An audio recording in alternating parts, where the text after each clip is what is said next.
RDG. They've been helping us on the Jackson Corridor study. And then we have several members of the Rental Housing Advisory Board I see out there. And then some of the housing providers in the city of Oshkosh, Advocap Lou Scheer, Habitat Tom Simon, and Sue Van Helligen from Oshkosh Housing Authority, and Darlene Brandt, who operates our community development block grant program that does a lot of housing programs here in the city, and Kelly Nyforth, Economic Development Services Manager.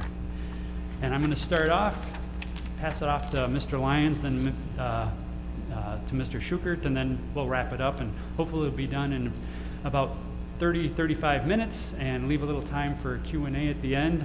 I'm not opposed to answering questions the whole way anytime you have, so it's just my glasses fog up. So if you have a question, you're probably going to have to say something out loud or I won't be able to see you. And I'm sorry, Mr. Davis, did you say that there were going to be some presentations by some of the groups? Only if there were questions, probably. So they'd be happy to answer questions, but they weren't actually part of the presentation per se. But since they provide affordable housing, that they'd be available to answer questions, and we kind of summarize their programs on one of the pages that we have in the presentation. So let me get started. Unfortunately, the PowerPoint in the back there, you're probably going to look over your shoulder at. Otherwise, the council packet did have all the slides in there. The first slide I wanted to talk about was the agenda. That would be talking about several things that we're going to talk about: the income ranges for owner and renter, the existing affordable housing programs, the initial findings from RDG Associates regarding affordable housing, specifically the surplus and deficit, and then new subdivision construction that we're working on as we speak, and then the need for an affordable housing study, as in what can the city do to address these housing deficits. And wanted to cover those items today. Next slide would be the owner-occupied income limits. And people talk about affordable housing, and that means a lot of different things to a lot of different people. When it comes to some of the specific programs that we run, either locally or statewide or federally, there's income limits, and Oshkosh NENA has a median family income of $80,800. Based on that, they use percentages of 80% for low income, low to moderate income, 50% for very low income, and 30% for extremely low income. And you can see it varies by the size of the family, so that the extremely low income for one person is $17,000 a year. As a comparison, the low income limits for a 4 or 5 family person family is somewhere in the $64,000 to $69,000 range. So there's a broad range, and you have to be very specific when you're talking about some of these programs because they address different income levels. Right now, CDBG does very low income, once in a while we'll do extremely low, but our other housing providers do provide other programs for the differing income categories. And the owner-occupied is just one of the limits. On the next slide, we have tenants and renter income limits. And here's the same as the extremely low, the very low, and the low and moderate income. There is one new category called 60%. It doesn't actually have a title that I've ever found, but there's a 60% income limit. And that gives you an idea of those ranges based on number of persons in the family. So when we're talking about affordable housing, we're probably talking about all those categories, but they have a lot of different characteristics within those income ranges. And then the next slide gives you a sense of what the maximum monthly rents are for any of the federal programs. And again, you have Oshkosh NENA MSA, and you have the program and the rent limits. You can see for efficiencies, 1 bedrooms, 2 bedrooms, all the way up to 6 bedroom. We have fair market rents in the 500 range, 600 range, where you have very few units that are available, $500 or less. We have more in the 500 to 900, and very few in the more than 1,500 to 2,000 range. So that gives you an idea of what the federal limits are within the Oshkosh NENA MSA.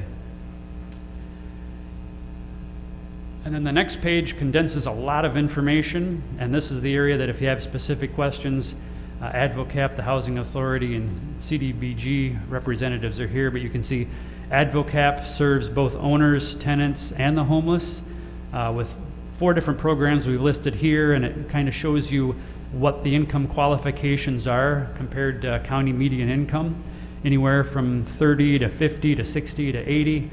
The RAP program, Wisconsin Rental Assistance Program, that was the new program that came out this summer that Advocap, Lou Shear's been administering on behalf of the state here in the city of Oshkosh and the whole region, and she's been appearing at the Rental Housing Advisory Board for the last several months to give us an update on that. That serves renters. But you can also see they have homeless programs that provide shelter for the homeless based on income as well. Then we have the Housing Authority. Those would be tenants, and you can see their programs are based on income again. The 80%, there's the 60% showing up again, and then the less than 50%, which would be the very low income. And then we have the City of Oshkosh. We have CDBG, that's the Community Development Block Grant. That's where we use most of the block grant funds for housing rehabilitation.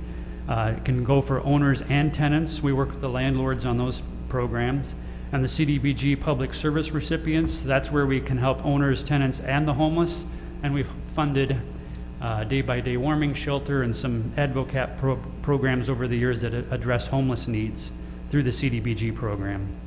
Again, those are low and moderate income, and if you were watching the RDA recently, the 2019 consolidated annual report, we presented that, and we meet all those requirements that the CDBG program has federally mandated for the city to meet all those criteria for serving low and moderate income households. And then we also have the HNI programs, Healthy Neighborhood Initiative. This one doesn't actually have an income specifically tied to it. State code talks about the affordable housing as being basically 30% of your income, and that's housing costs cannot exceed 30% of your income. There isn't a specific limit on how much income, it's just that your housing costs cannot exceed 30%. And I would say that's been a new way of looking at affordable housing even in the city of Oshkosh. Do you have any questions on all that information up to this point? Just kind of going back to the first slide then about the median family income for Oshkosh Neenah. So I'm a little confused. What date is that from?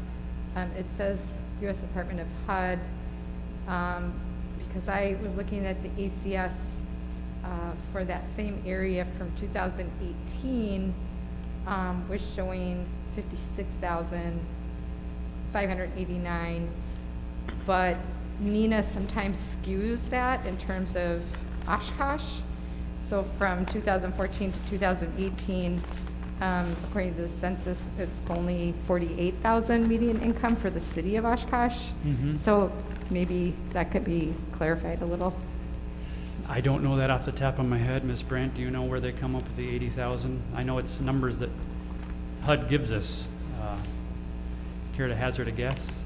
And Alan, that's the owner-occupied limit, I believe? That might be the discrepancy?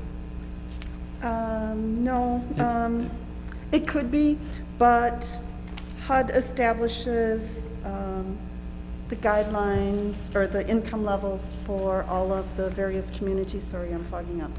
All of the various communities in the region, and Oshkosh and Neenah is considered a metropolitan statistical area.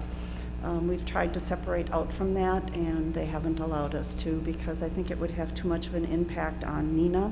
So every year, it's usually somewhere between March and June. HUD establishes the new income and or rent limits, and the Oshkosh is based on the MSA. Yes, it may skew us a little different with Neenah in there, but there's not much else we can do. So anyone that's using federal funds have to follow these guidelines.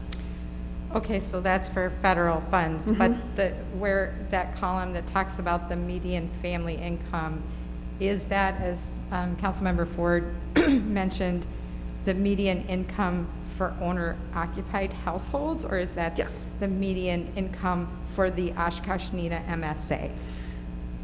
Both. Because when the federal government's looking at the median income for Oshkosh, it's the Oshkosh-Neenah MSA. And It's it's- not Oshkosh individually. And it's owner and renter. Correct. I Correct. think that's what you were asking about. I think that number is applied to both owners and renters. Yes, the owner occupied, the median income for the Oshkosh-Neenah MSA is the 80,800. Off the top I'm of thinking my it's the same head, numbers I'm be- thinking it's pretty close to the same number that they use for renters as well. What year would that be? Because I guess. This is maybe- 2020 numbers. Oh, these are, okay. Yes, yes. As I said, they come out somewhere between March and June of every year. And then those are the guidelines that if we are doing any of our housing rehab projects, those are the new guidelines we have to follow, the new income guidelines. The same with Housing Authority, I'm thinking, and. And our public services. And any of our public service agencies that we would be funding, those are the new income limits that they would have to comply with. So that's on HUD funding, but, Yep. but the fact remains that the city median income is almost half of what the MSA is, so. Based we- on the ACS, yes. It's probably different, yes. But we could look at other things outside of federal dollars, right? I mean, obviously, these other programs are funded that way, but, Correct. okay. Yes. All right, thank you. Yeah, but if we were using CDBG or any of the federal funding, whether it's like LIHTC or any of that, all of those projects have to follow these guidelines. All right, thanks for clarifying. And speaking of other funding programs, the next slide is the Healthy Neighborhoods Initiative, and Mr. Lyons can review those programs because those are not federally mandated household guidelines. Correct. So we're going to kind of quickly go through some of the existing programs that the city operates through the Healthy Neighborhood Initiative. Again, as the TIF statute dictates, these just say it's no more than 30% of your household income can be spent on housing-related expenses. It doesn't get into some of the same nuances that the federal funding does. So we operate a number of programs. The first is our Sold on Oshkosh program. That is up to a $5,000 down payment assistance grant, which $1,000 is forgiven for each year you own the home. So if you own the home for 5 years, the full $5,000 is forgiven in down payment assistance. Curb Appeal is a 0% interest loan that is repaid. That's for exterior improvements to the structure for Curb Appeal purposes.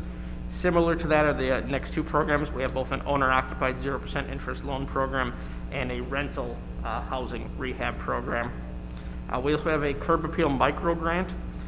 It's a $5,000 grant that leverages 2-to-1 private to public dollars to help with, again, small improvement projects that somebody may want to take advantage of.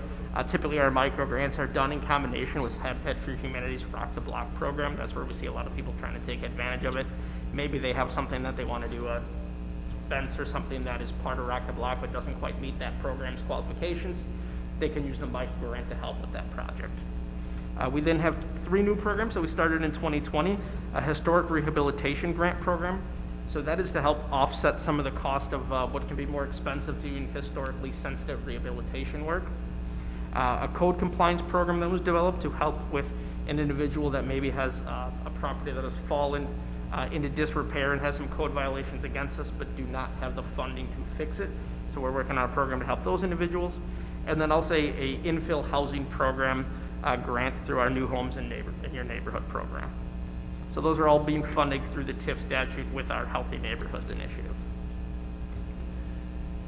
Any questions about those? I guess just one question. In the Sold on Oshkosh, at one point there was some discussion about whether or not we might be increasing that 5,000. Is that still in discussion or review? Yeah, we've had some discussions on that. So far, it seems like most people are pretty happy with the $5,000. That program, we've seen continued support year after year of more and more people taking advantage of it. As we know, with the Healthy Neighborhoods Initiative being a finite funding source, we always try to balance how much we spend yearly to make sure we don't deplete those funds too quickly. But it is something we discussed, considering going up to $10,000 possibly in the future. Do we know how many people took advantage of that? I know last year was our record. I don't know where we're at this year. At this year, I believe we were somewhere in the 20-ish program range, and we usually end up closer to 50 by the end of the year. I know we have quite a few currently going through it.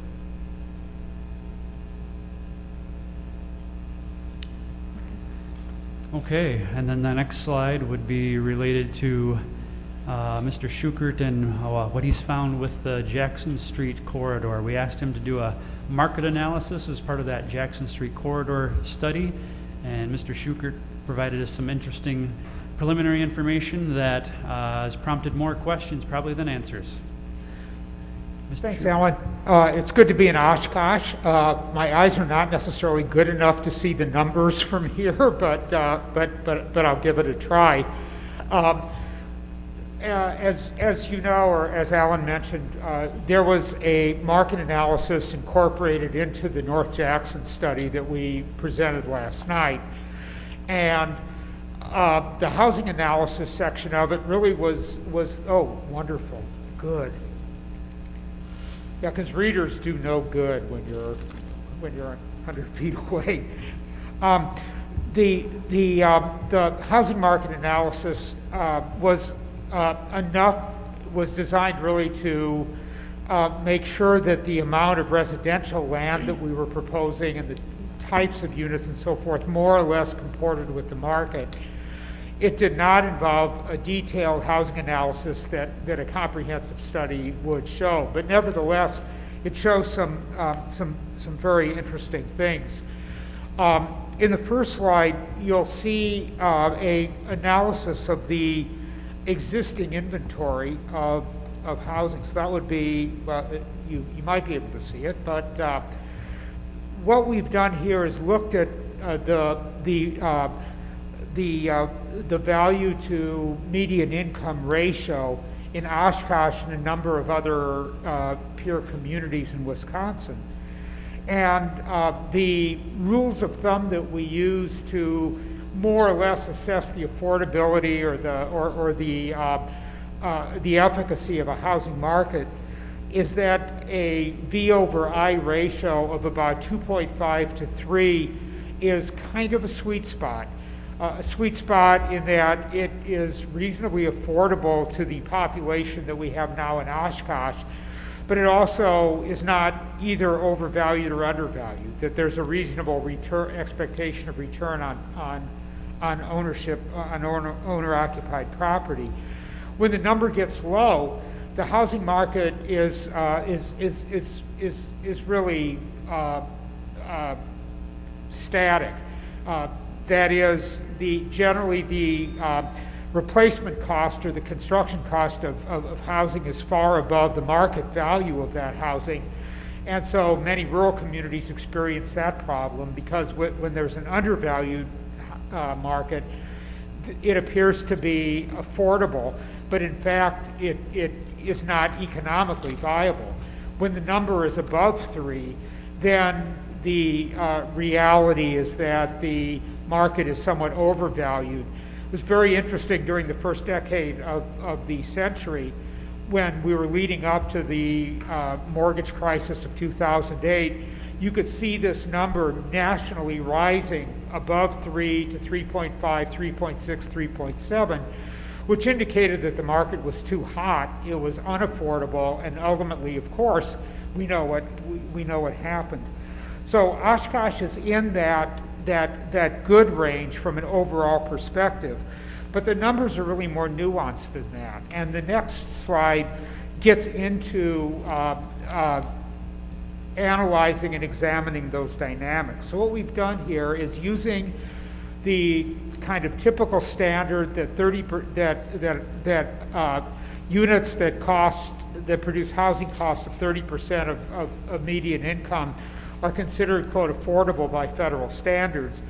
we have looked at the income ranges of households in Oshkosh and compared that with the appropriate range of housing costs or rents that would produce 30% or below for that particular income cohort. And what we find is something that's really relatively typical of communities, and that is a deficit of units at the lowest end of the scale, which means that people who are at the lower end of the scale generally are very burdened in terms of paying for housing as a percent of their income. And oddly enough, a deficit at the higher end of the scale, which indicates that many people, for very understandable reasons, amortizing a house, not wanting to overpay for housing, or occupying housing that would be potentially affordable to lower income groups. So there is a negative balance or a deficit at the lowest end of the income spectrum, and a negative balance at the higher end of the income spectrum, and oddly enough and paradoxically a surplus in the middle. Again, largely because we don't live in a world in which people are assigned housing based on how much money they're willing to or can afford to spend, but rather based on a number of other things: preference, living in a house for a long period of time, wanting to minimize housing costs, and so forth. It does indicate a couple of different particular issues, though, that we would like to work on, or to work towards solutions on. One is production of housing that is affordable at the workforce and even lower income cohorts, and upgrading the amount of development that takes place at, if not the higher end, at least the higher middle end.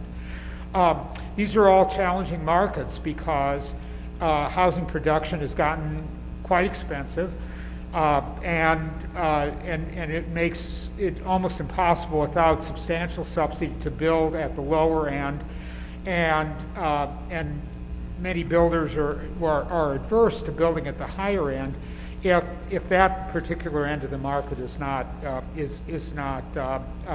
demonstrated. So those issues help us understand what's going on in a market, and then help to frame solutions that can address those specific strategic issues that can help the market work more successfully. The final slide in this segment then looks at the overall demand for housing. We have projected that based on historical patterns for Oshkosh, that by 2030 we will reach a population of about 71,000 people. That is a typical annual growth rate of about 0.5% per year, which is consistent with historic trends. That generates a need for roughly 150 units per year, or over a 10-year period, about 1,500 units. Now, again, we looked at that from the perspective of supporting the amount of residential land that we were showing being developed in the North Jackson area, and concluded that the amount of capacity there is realistic. Namely, it's a portion of the overall demand. But now we then have to take that number apart and look at what that indicates in terms of for a more detailed study, in terms of individual price points, individual rents, and purchase prices, and increasingly different types of housing configurations that can generate those kind of reasonable market prices. So that then gets to the question of a more comprehensive housing study. A housing study that's done on a citywide basis and on a comprehensive basis establishes 8 different things. It identifies specifically gaps and needs that are related to specific prices and costs of housing. it identifies diverse populations and diverse preferences and needs, so it tells us what kinds of units are not being built that are demanded in the market. It looks at changes in preferences. So increasingly, the kind of standard 8,000 square foot lot, single-family detached house is both unaffordable, and it isn't always what the contemporary market is looking for. It meets the needs of a segment of the market, but not everybody. It's useful for guiding and developing policy because it's tailored to the specific needs. It looks at the assets of the community and how those resources can be used most effectively. It gets tactical in terms of building partnerships and looking at both existing programs and potential programs that involve a variety of interests, including financial institutions. A study can attract developers by identifying needs that maybe a developer or a builder didn't see. And ultimately, it creates an actionable strategy that takes everything and puts it together into a unified, coherent strategy to move forward with. The process goes through three different stages. An analytical process that includes looking at community data. Right now, all of our numbers are, by the way, based on the 2018 American Community Survey, the ACS survey that's done by the Bureau of the Census. But we also look extensively at what's in the field and what's being offered.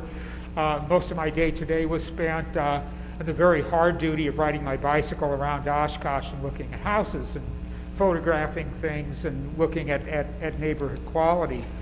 At stakeholder input. So a study will include detailed conversations with players in the housing market, a perception survey, at regional comparisons, at a variety of factors that tell us what the specific issues are.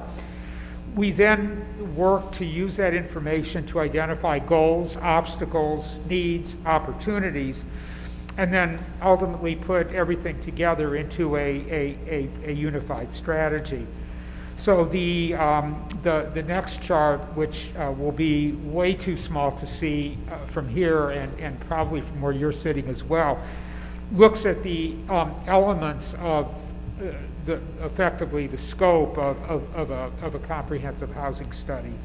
So again, it looks at the elements of discovery, the elements that feed into the establishing goals, and then the programs and specific tactical and strategic program that then you can use as a roadmap to move forward in terms of housing policy. Some of the program directions that we have identified and been involved with look at things like, and these are common problems, infrastructure financing. In many cases, the inability for developers to do front-end risk financing for subdivisions, for developments, is a real obstacle. Providing blended mortgages that combine funds like CDBG or home or other kinds of programs with market mortgages to produce a more affordable package. In some cases, we have had cities that have initiated subdivisions because nobody else was doing it. Shared equity, which is a rent-to-own kind of framework. Site planning that increases densities and decreases the cost of infrastructure and other development costs per unit. Gradating infrastructure financing to specific levels of performance. Making use of properties in areas like older commercial corridors that incorporate housing and can reduce the problems of NIMBYs that we are experiencing in a number of different situations.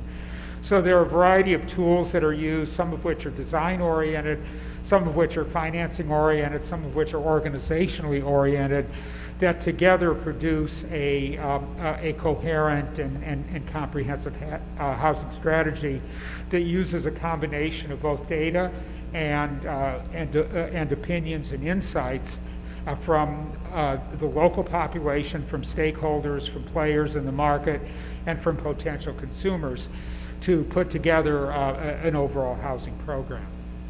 So with that, Mark, any questions that I could answer about any of the things that you have seen?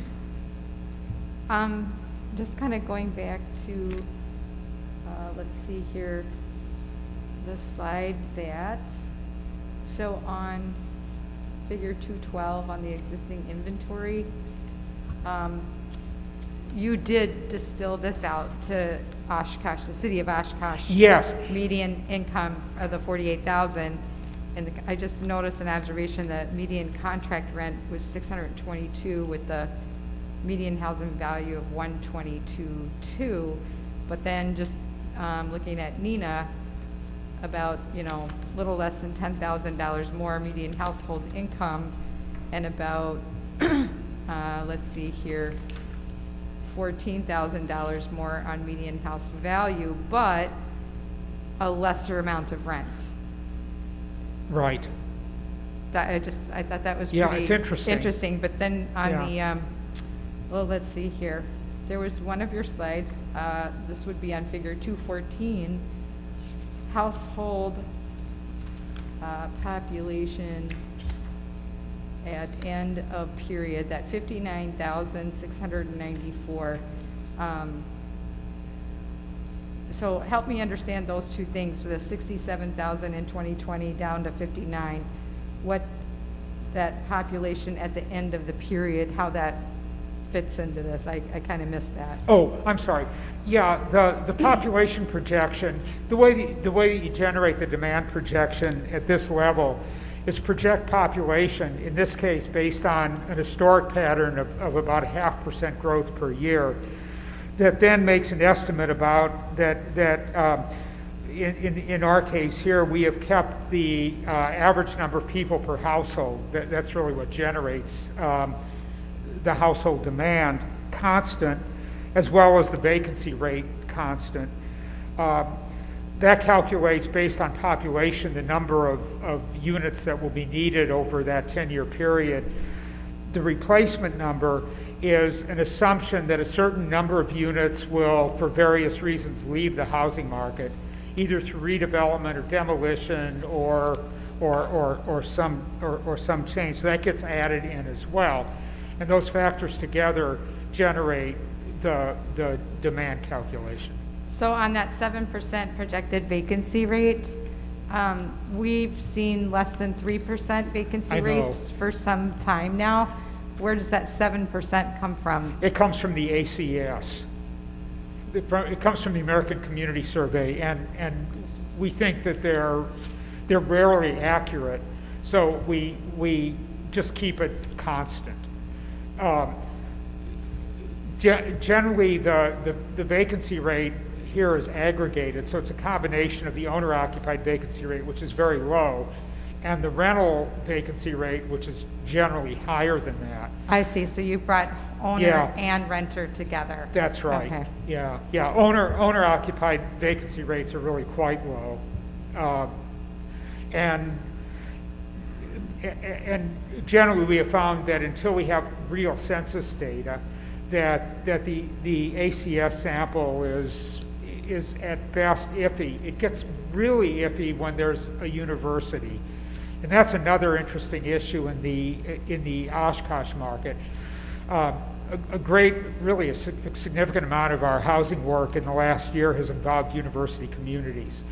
So we've been working in Ames and Bloomington, Indiana, with Indiana University, and Lincoln, where the University of Nebraska at Lincoln has a significant input, and in many cases, the university market will inflate the vacancy rate because in a lot of cases the sample is taken during a period of time when students aren't even there, and the vacancy data are going to be really strange this year, obviously. So we have no idea what's going to happen, frankly, with with data collection and surveying, with the 2020 census, it's a total, to use a term of art, crapshoot right now. Thank you. Thanks. Thank you. Then we have just a few more slides to talk about. Mr. Schukert talked about the new subdivision construction costs. That's one thing that we're actually studying and planning right now. We're doing a subdivision code update. And East Central Wisconsin Regional Planning Commission is updating a 2000 study they did on development policies, standards for subdivision, and who pays and when. We've asked them to update that, and they're doing a sample of communities from the Fox River Valley and a little beyond, and hopefully we'll get those surveys back from those communities here in the very near future so we can compare Oshkosh's standards to others to make sure where we are in that market. And then lastly, we'll be putting together some engineering costs for a range of those standards and densities based on the street improvements, the utility improvements, the sidewalks, trails, and anything else that would go into a subdivision development, just to give the community a sense of what the costs are for the upfront cost for the developer, since that's one of the objectives in the city's strategic plan, is to encourage more subdivision development. And then last few slides, Mr. Lyons wanted to focus a little bit on the housing study potential scope. Yeah, so as we look at, potentially moving forward with the housing study, just wanted to highlight some of the primary things we could focus on as part of a housing study. We could look at addressing both the low and high-end housing needs that we have in the community based on the preliminary numbers from RDG, and building off that data that's already been provided. Doing some more public engagement, public participation as we move forward. So far it's been a very high-level data analysis that's done, but really diving in and get public participation. And then what kind of recommendations could we get out of a housing study? Identifying shortfalls that are unlikely to be met without incentives. I think that's a big key, is it's not like not just what are our shortfalls, how do we actually start to take some action to fix those? So I'm sorry, I'm sorry, Mark, did you say, or maybe I heard this and it didn't happen, that there's the potential for getting a more complete housing study? So that's what our proposal to you is, and we'll get to that on the final slide, is we're proposing to have a full market analysis housing study done for the city. Really dive into the information and help establish policies and programs to start to work towards fixing those shortfalls. So if we go to the final slide, Alan. Potential housing study scope, additional things that we could look at as part of a housing study are how is the livability in Oshkosh? What are some adaptive reuse housing options? What are the impacts of our local ordinances? Are there zoning or other ordinance changes the city needs to make that could help with housing? Are there special needs housing that the city should look at addressing, as well as ADA accessibility? And then the big last takeaway I wanted to give council was that the study currently could be funded out of our existing 2020 H&I budget allocation. So we have money available that we could send out for RFP here yet in 2020 and begin the process of a full comprehensive housing study. And our estimate for getting that particular study done is about 6 months. What's the estimated cost? Mr. Lyons? Depending upon exactly what we would finish on for what we want included, around $50,000. That's kind of towards the top median end if we want full comprehensive. Doing some research, a lot of the factors that go into final cost is the amount of public participation. That is a very expensive component to the study, but we would look at approximately $50,000. Could I ask, Mr. Simon, I see you're here from Habitat, and I see Lou Shear is here, and Sue Van Holloway from Housing Authority. Could I ask perhaps Mr. Simon and or Lou and Sue if they would want to weigh in if we look at that very low income, that 10% deficit, whether or not either or any of you would want to comment on, because that tends to be the older housing stock larger homes, some of the extraordinary costs that go up and above those median rents that make it more expensive, or even into those upper ones where we say we have, I guess I just kind of like to understand a little bit more if council would want to hear that. Mr. Simon, would you? Yes, step up here to your right. Yes, Tom Simon with Habitat for Humanity. And something that I've been working on a lot, and then I'll allow the others to speak, is one of the greatest things about Oshkosh is we have beautiful older housing stock. And one of the biggest problems of Oshkosh is we have older housing stock. And one of the big questions that has to be addressed going forward is, especially in the established neighborhoods, is the cost of fixing up, or people always say we should rehabilitate this housing. One of the significant barriers has been lead removal. I've been doing a lot of work on that area, but I just wanted to bring up to the council's attention that it's a big decision. Do we continue to try to rehabilitate these housing units because they're very expensive then to fix up, or are we making a decision because it's less costly to tear down some of the character so we can build more housing units? And I think that is a significant decision that has to be addressed going forward, especially in the established neighborhoods. Thank you. Ms. Shear, do you want to add anything in terms of the additional costs that may cost burden households with regard to our housing stock, or what your experience has been? We are in the process of doing a couple of major rehabs on rental properties. We've done some with the city of Oshkosh. We're doing some on our own. We received we're redoing a garage, okay? A simple 2-car garage. Just has doubled in price this week. I mean, COVID is just right now, and you don't know what the future of this is, but every year it's been something. Shingles went up substantially. The construction cost alone is getting difficult, and along with getting materials is getting more difficult. But I absolutely agree that it's very difficult to stick a lot of money, extra money, into some of our bigger, older homes for exactly the same reasons that was mentioned. But right now, we're just finding to give an estimate, to say, well, how much is a roof repair going to cost? It's just so out of whack right now. And the cost of heating those homes, Avocap does some energy assistance type programs, right? Well, we do weatherization. Excuse me. And that comes at no cost to homeowners who are eligible.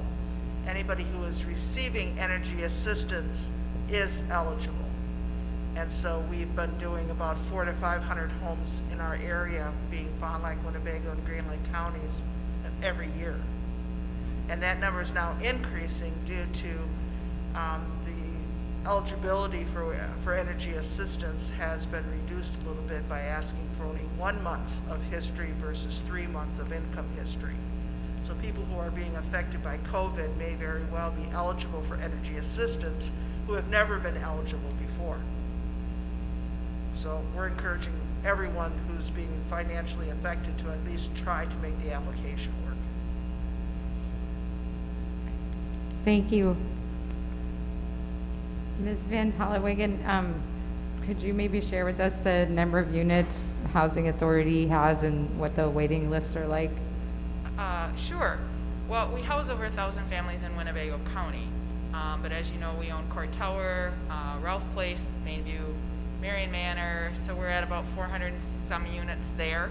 And then we have 70 scattered sites throughout Oshkosh, single-family homes, duplexes, row homes, along with Winnebago County Housing Authority owns 22 sites in the city of Oshkosh. Right now, it's a little difficult for me to tell you what the waiting list is because we are going through what we call a purge.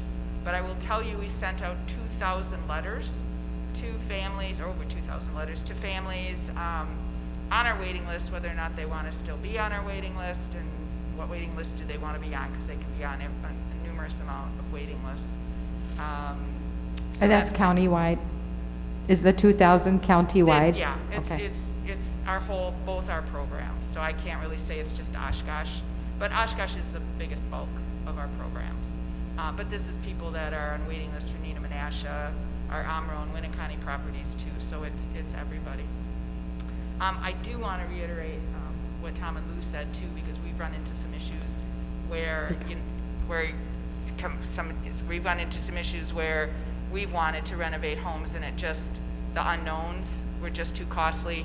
But the other part of the program too, and Lou might have to help me here with the exact amount, but the administrative dollars that we're now getting from the Department of Administration from the home program is down to 2%. I mean, it's a really low. What they're paying for us to have a person to do this is getting more and more difficult. We have an employee that handles our home buyer program, but the program does not pay for that employee. So that's another difficulty that we're running into with this. I would love to rehab more homes and really get that rolling and then assist our families in there. But it's just getting harder and harder to do.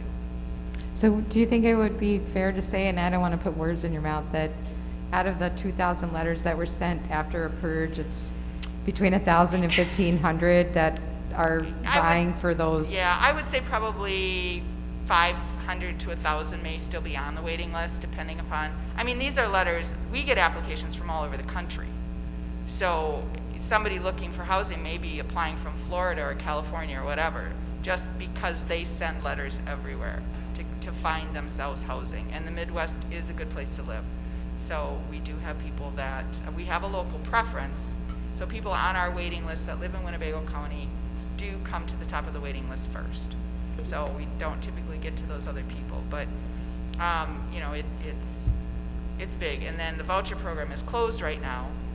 That waiting list is not open, and once we get through attrition on that, then we'll open that back up again. Thank you.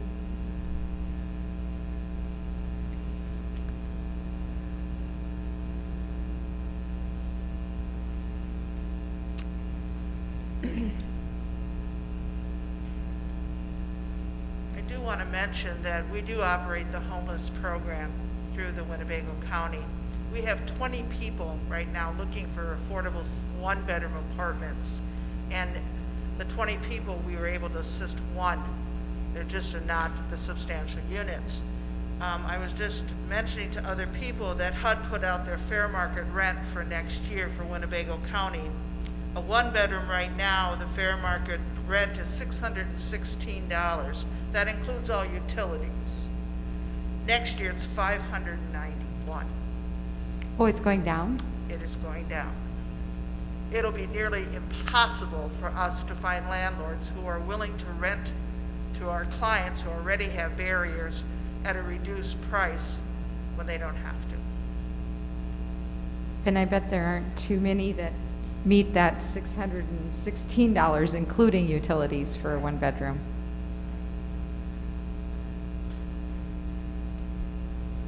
Do other council members have questions or thoughts?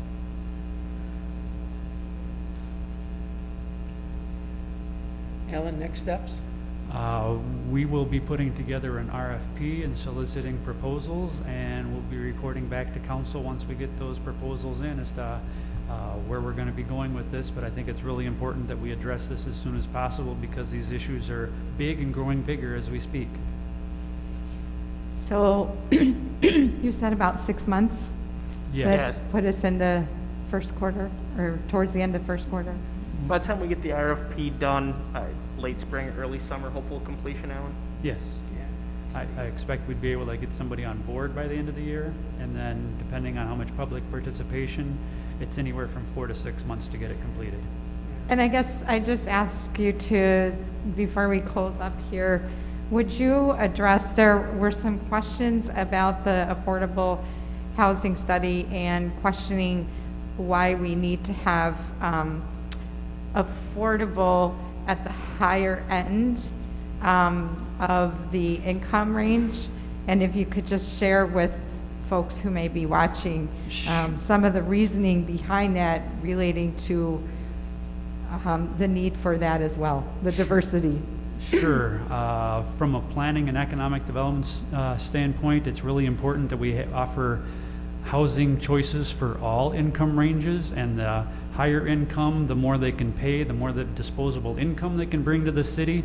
And when it comes to economic development programs and projects, the more jobs we create, we want to make sure we capture as much of that employment base, and some of those are going to be management or technical jobs that are going to be paying very well. We want to make sure we capture as many of those inside the city of Oshkosh as possible. That'll help support not only the city, but also maybe some of the affordable housing programs at the other end of the scale. So don't want to ignore the upper income, so subdivisions and higher end housing units are going to be just as important to the city's future as the lower income, in my opinion. Thank you.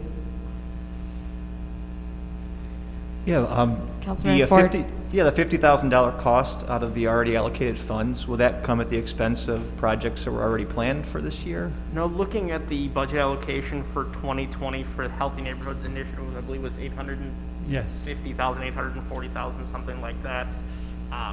Based on the programs that we have slated so far this year and the number of applications we've had, we should have more than sufficient funds left to fund the study. Excellent, thank you. All right, thank you so much for putting that together, and to RDG for giving us a little teaser on that market analysis. Thank you, All right, Madam Mayor. thank you. Right. Give you a few minutes.